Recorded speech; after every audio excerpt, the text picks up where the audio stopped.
ఎవరికి ఏ అవసరం ఉంటుంది?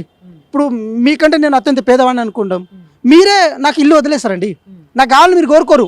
అరే నా పక్కనోడు బాధపడితే నేను చూసుకోవాలని అనుకుంటారు. ఇలాంటి పరిస్థితులు రావాలన్న కారణం చేత జరిగిన ఇది.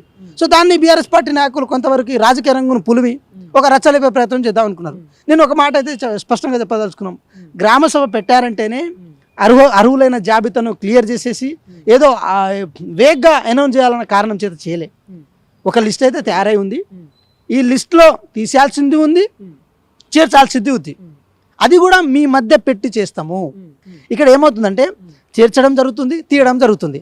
అందుకోసమే గ్రామ సభ పెట్టిరు. గ్రామ సభ అంటే ఆల్రెడీ మేము చేసేసినాము, మీ ముందు వచ్చి చదవడమే తరువా అని చెప్పి అది చెప్పడానికైతే గ్రామ సభ పెట్టలే. గ్రామ సభ ఉద్దేశం అయితే కానే కాదు. గ్రామ సభ అంటే it's like A parliament, it's like A assembly. ఒక తీర్మానం నా చేతిలో ఉంది, ఆ తీర్మానాన్ని మీ ముందు పెడదాం అనుకుంటున్నాము. మీరు చర్చల మధ్య ఏదైనా సదస్సులు ఉంటే దాన్ని యాడ్ చేస్తాము, రిమూవ్ చేయాల్సి